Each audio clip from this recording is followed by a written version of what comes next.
Donc, quelques mots sur le foramen ovale perméable et le syndrome d'apnée du sommeil. Pourquoi s'intéresser à la question? Parce que bon, j'ai eu l'occasion d'avoir plusieurs patients, notamment 3, qui ont posé de difficiles problèmes à la fois diagnostiques et thérapeutiques. Ce sont 2 maladies fréquentes dans la population générale. Le problème essentiel, c'est de savoir est-ce que l'association qu'on va rencontrer est une association fortuite ou est-ce qu'il y a une relation de cause à effet. Ça pose d'intéressantes questions de physiopathologiques par le biais de modifications, notamment des pressions intrathoraciques que l'une induit sur l'autre. On va commencer un peu d'histoire. Alors, vous savez que c'est une spécialité, c'est un problème un petit peu italien. C'est Léonard de Vinci, vous voyez, en 1513, qui a dessiné un peu le premier foramen ovale, suivi par Leonardo Bottali. J'imagine que le trou de Bottal, ça vient de là. Et puis, il faut attendre 1976 pour la première fermeture par voie percutanée. Voilà le dessin de Léonard de Vinci, hein, où il situait entre les deux oreillettes le foramen ovale, avec ici la traduction. Alors, les cardiologues nous habituent à faire des examens performants. On pourrait se dire, on a un foramen, on va le fermer, on a des apnées, on va les traiter et tout va être réglé. Mais, donc les cardiologues développent des dispositifs très ingénieux pour fermer ces foramen de façon par voie endovasculaire. Nous, on a parfois de la difficulté à convaincre nos patients du rôle important des apnées obstructives, des collapsus répétés de la région pharyngée. On leur met des machines qui leur facilitent la vie. On pourrait se dire que le problème est réglé. Mais en fait, la médecine, ce n'est pas toujours aussi simple. Et puis, bon, il y a des réunions à faire et des discussions à avoir, notamment. Et c'est un excellent sujet de discussion entre pneumologues et cardiologues. Parmi les communications donc, de la cloison interauriculaire, on peut différencier les communications interauriculaires avec un shunt gauche-droit permanent et d'autre part le problème des foramen ovales qui peuvent être sans shunt gauche permanent ou avec un shunt droit. Vous voyez d'emblée que l'échographie ici prend une place majeure dans le diagnostic de ces affections. Alors qu'est-ce que c'est qu'un foramen ovale? Au cours de la vie fétale, la circulation pulmonaire est une circulation à haute pression et donc le sang shunt la partie respiratoire pour passer directement dans la grande cavité. Le septum interauriculaire est formé de 2 parties, un septum secundum et un septum primum, qui, à la naissance, du fait de la baisse des pressions dans la circulation droite et de l'augmentation des pressions dans la circulation gauche, le gradient de pression va s'inverser et la cloison va se refermer progressivement. Chez environ 75% des jeunes enfants, la cloison est refermée vers l'âge de 2 ans. Elle peut se réouvrir, notamment lors des efforts à glotte fermée, notamment des pleurs, des cris, une poussée de colère, d'où peut-être l'expression la colère noire. Il faut envisager cette cloison un peu comme une porte sans serrure, sans poignée, qui serait fermée uniquement par le jeu des pressions et quelques adhérences qui se font. Et puis, sous certaines circonstances, notamment lors des élévations de pression droite, la cloison peut s'ouvrir comme une porte peut-être poussée par le vent. Alors, il y a d'autres associations qui peuvent être associées au foramen ovale, notamment celles qui touchent la structure de la cloison interauriculaire. On connaît bien les problèmes que pose la pneumonectomie droite, avec des rouvertures de foramen ovale, des patients qui sont dyspnéiques, avec rotation donc, du cœur autour du médiastin, les dilatations de l'aorte initiale, les paralysies diaphragmatiques et les kyphoscolioses. Et puis, il peut y avoir des dispositions anatomiques particulières avec un flux veineux cave inférieur, suivant l'anatomie de la valve. Je crois que c'est la valve d'Eustachi, il me semble. Je parle sous le contrôle des cardiologues, encore en italien, vous allez me dire, qui dirige le flux vers un foramen ovale qui peut être plus large que la normale. Alors voilà les données classiques d'échographie avec le septum interauriculaire et ici la communication entre l'oreillette droite et l'oreillette gauche. Ça, c'est une vue de l'intérieur de l'oreillette droite avec donc une canule introduite dans ce foramen. Vous voyez que ça a un trajet oblique vers le haut. Ici, c'est qu'on appelle la fosse ovale. Et vous voyez ici la vue dans l'oreillette gauche avec la canule qui ressort. Ça a grossièrement la force d'un petit canal. Alors, quelles sont les pathologies potentiellement liées à un foramen ovale perméable? Bon, les cardiologues nous ont appris le problème des embolies paradoxales avec l'agent en cause qui est un thrombus cruorique. Je ne rentrerai pas dans le débat, est-ce qu'il faut fermer un foramen ovale après un premier accident ischémique? Je crois que non, c'est après une récidive. Le foramen ovale perméable intervient dans les accidents de décompression et puis dans des situations un peu plus particulières par le biais des médiateurs comme le syndrome carcinoïde et la migraine. Les podologues connaissent bien les problèmes d'hypoxémie, c'est des problèmes parfois difficiles. La difficulté réside dans attribuer le foramen ovale à la responsabilité de l'hypoxie.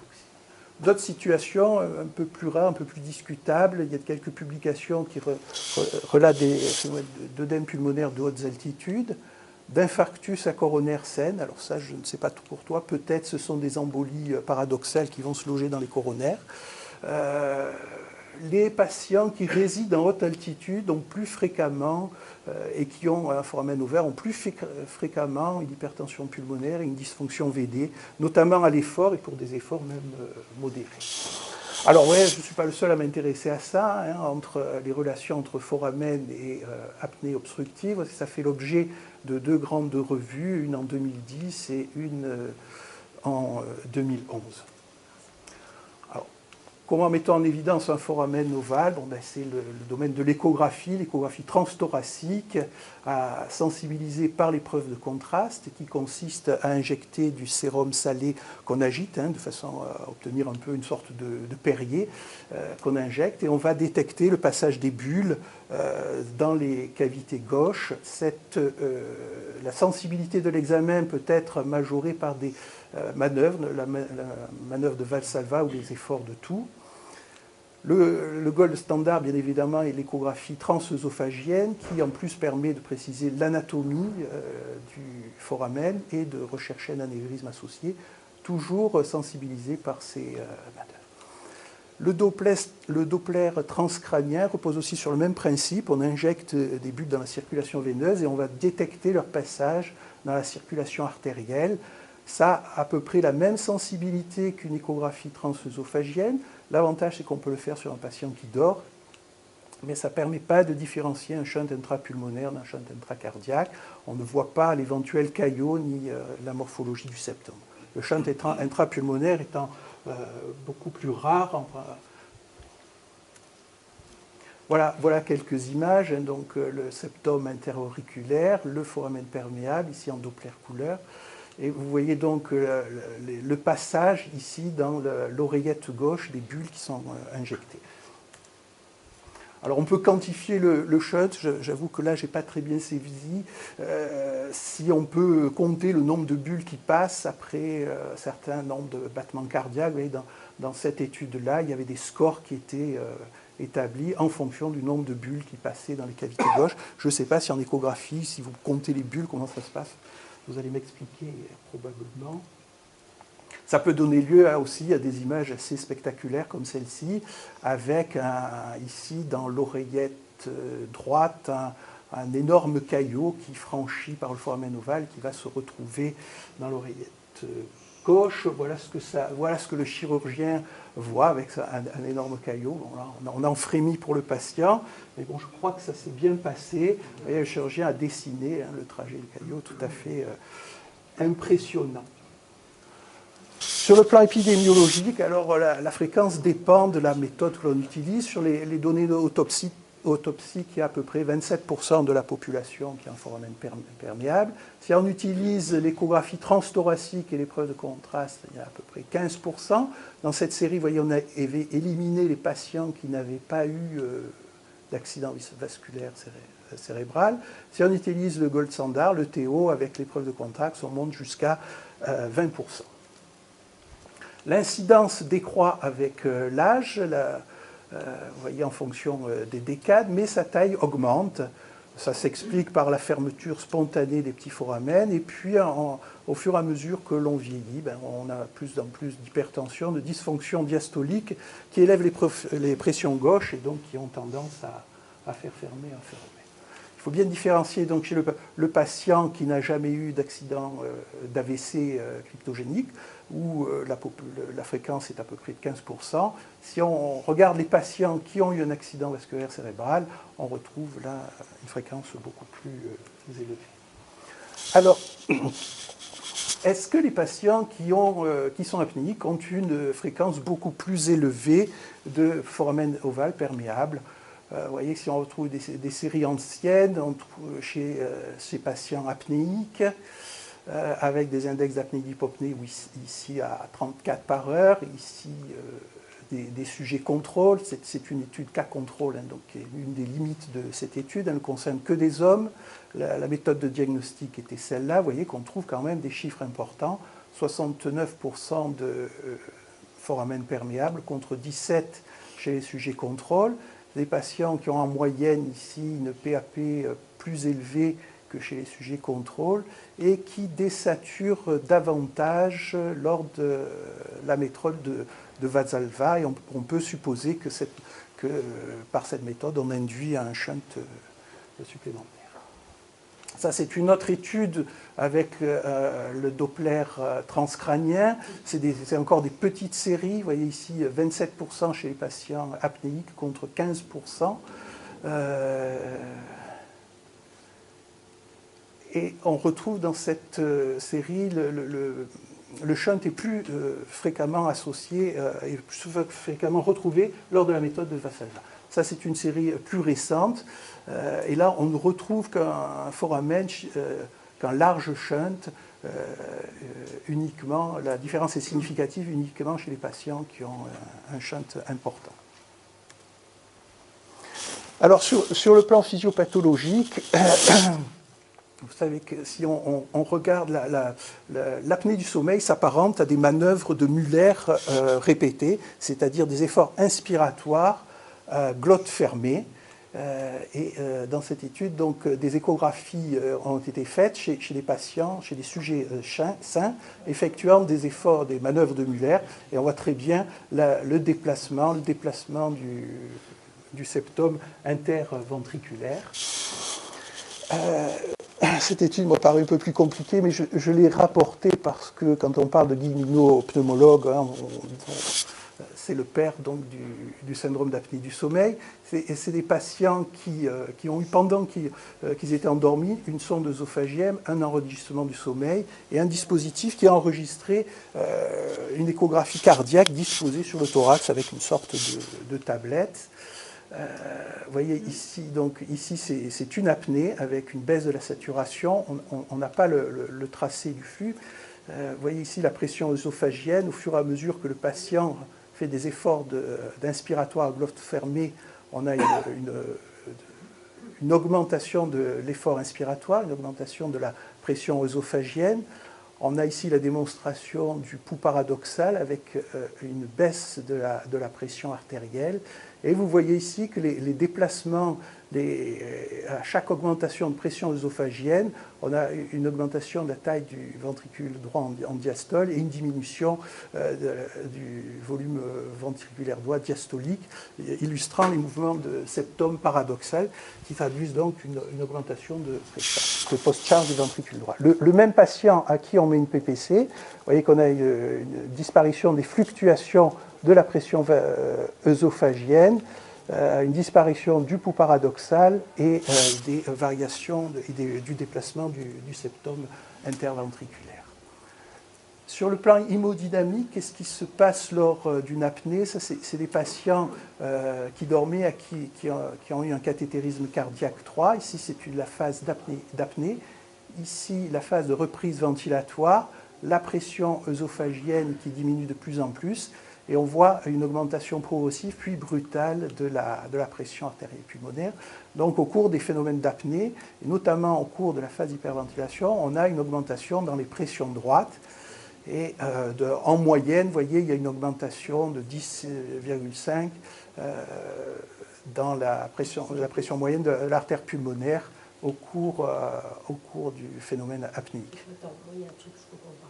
Tu as une dépression œsophagienne, Ouais. intrathoracique, Ouais. importante. Donc la pression artérielle pulmonaire, elle n'augmente pas. C'est l'hypoxie qui entraîne une augmentation de... Attends, je vais y venir. En effet, c'est dans la phase de récupération. Voilà. Parce que tu as une dépression Voilà. intrathoracique. Voilà le schéma qui te résume un peu. Il y a plusieurs phénomènes qui s'y associent. D'une part, les dépressions intrathoraciques qui peuvent être importantes, hein, notamment chez les sujets jeunes, ça peut aller jusqu'à 80 cm d'eau. On a une augmentation du retour veineux, l'augmentation transitoire de la pression artérielle pulmonaire par la vasoconstriction pulmonaire hypoxique, l'augmentation de la post-charge du ventricule droit et également dans cette augmentation du retour veineux, l'hyperventilation post-apnée, avec également ici ce phénomène de flux qui se dirige vers le flux interauriculaire. Et puis il y a un cercle vicieux qui peut s'établir avec l'hypoxie qui majore encore le phénomène. C'est bon? Alors, est-ce qu'on peut visualiser le shunt? Ça, c'est des patients qui étaient porteurs d'un foramen ovale constaté à l'éveil uniquement sur l'échographie avec sensibilisé par l'injection de sérum salé et la méthode de Valsalva. Le shunt a été visualisé chez 9 patients sur 10, mais pour des apnées prolongées. La désaturation nocturne, est-ce qu'un patient qui désature plus peut être suspect de foramen ovale? Donc vous avez la désaturation en cours du syndrome d'apnée du sommeil, bon, classiquement elle est liée bien sûr à l'état de veille, à la longueur des apnées, au volume pulmonaire. Alors ces auteurs donc, ont calculé un index qui permet de différencier avec une assez bonne sensibilité les patients qui ont une désaturation importante avec un rapport, un index de désaturation, c'est le nombre de désaturations par heure, sur l'index d'apnée d'hypopnée. Quand ce rapport est supérieur à 0,66, ben on retrouve dans 60% des cas un foramen hypervénéable. Quand il est inférieur à 0,33, il y en a beaucoup moins. Et le nombre de bulles qui passent est en corrélation avec le nadir de la saturation. Un problème important est également le risque d'accident vasculaire cérébral. Le syndrome d'apnée du sommeil majore le risque d'AVC, le foramen ovale également, et les deux peuvent s'associer. Je n'ai pas retrouvé d'études permettant d'évaluer ce risque, mais vous voyez, il y a des conclusions d'une revue en 2002 qui s'engageait, hein, qui préconisait des mesures pour diminuer le risque d'AVC, comme la fermeture chirurgicale ou un traitement préventif pharmacologique. Alors, est-ce qu'on améliore, chez les patients qui désaturent la nuit, est-ce qu'on améliore la saturation en fermant le FOP? J'ai trouvé cette étude, mais c'est une étude négative. Vous voyez, le nombre de patients est réduit, hein, il n'y a que 6 patients. Ici, c'est l'index de désaturation. Ça, c'est le temps passé sous 90% de saturation. Mais vous voyez, ce n'étaient pas des grosses désaturations. Ils étaient à 20-25% du temps passé sous 90%. Ce n'est pas énorme et on n'a pas d'effet sur la saturation nocturne. Alors cette étude a été critiquée parce que il y a un petit nombre de sujets, le dispositif, la valve utilisée était pas le bon, je n'ai pas retenu lequel, et puis surtout les gens n'ont pas contrôlé la fermeture du FOP. Alors, de façon un peu plus surprenante, est-ce que si on ferme un FOP, on va améliorer le syndrome d'apnée du sommeil? J'ai retrouvé deux cas cliniques avec une amélioration ici, dans ce cas clinique assez spectaculaire. Vous voyez, ça c'est avant la fermeture, ça c'est après. Ici, vous voyez un patient qui a un index d'apnée à 28,6. Après fermeture, il tombe à 2,9. Il n'a pas changé, il n'a pas varié de poids, il n'a pas modifié une quelconque thérapeutique favorisant les apnées. Le nombre d'apnées centrales a un petit peu diminué. Il était à 5,8, il est passé à 0, mais ça amène à se poser certaines questions. Le rôle de l'hypoxie dans les phénomènes de déstabilisation du contrôle de la respiration peut être évoqué, ou bien le rôle de certains médiateurs qui circulent. De même, est-ce que la PPC peut-elle induire une fermeture du FOP? On pourrait le supposer par les modifications des pressions intrathoraciques. J'ai retrouvé là aussi qu'un cas clinique, et c'est un cas clinique marseillais en plus. Vous voyez, c'est un patient qui avait un syndrome d'apnée du sommeil sévère, qui avait une hypoxémie, qui avait un pourcentage de shunt à 19%, une dilatation ventriculaire droite, qui a été traitée par PPC, et de façon rapide, au bout d'une semaine, vous voyez, bon, ça, on est habitué à voir ces variations-là, mais une nette amélioration du shunt et une régression de la dilatation ventriculaire droite. Alors, qu'est-ce qu'on peut retenir comme message? Le foramen ovale a une prévalence élevée dans la population. Elle semble plus élevée au cours du syndrome d'apnée du sommeil. Une apnée obstructive prolongée peut provoquer des conditions hémodynamiques entraînant un shunt droit. Le shunt droit-gauche aggrave la désaturation nocturne lors des apnées obstructives. Ceci peut, en théorie, aggraver les symptômes et les conséquences du syndrome d'apnée du sommeil. Vous savez que dans les conséquences, il y a les perturbations de l'hypnogramme, les micro-éveils, et d'autre part, la désaturation, et c'est la désaturation nocturne qui semble le plus être associée aux complications, notamment cardiovasculaires. Est-ce que chez les patients qui désaturent la nuit et qui sont intolérants à la PPC ou à une orthèse, est-ce qu'il est intéressant chez eux? C'est un argument supplémentaire dans les fermer un FOP. Dans quelle mesure l'association apnée du sommeil et FOP présente un facteur de risque d'AVC supplémentaire par rapport au SAS seul ou par rapport au FOP seul? Alors ça, c'est des conclusions personnelles.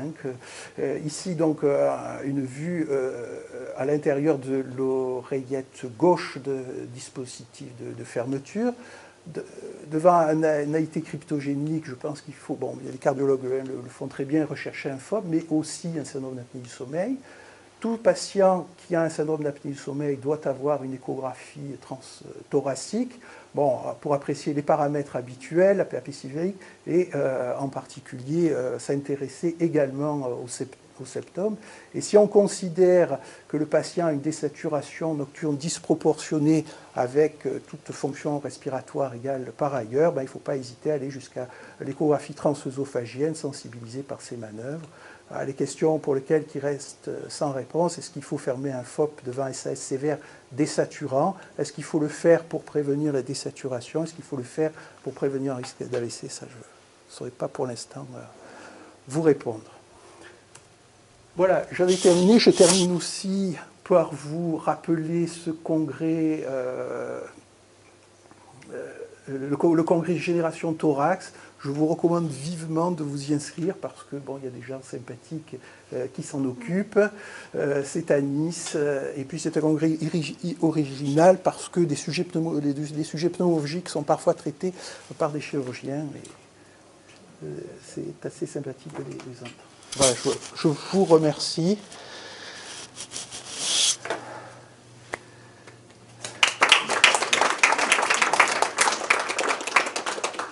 Moi, j'ai des questions.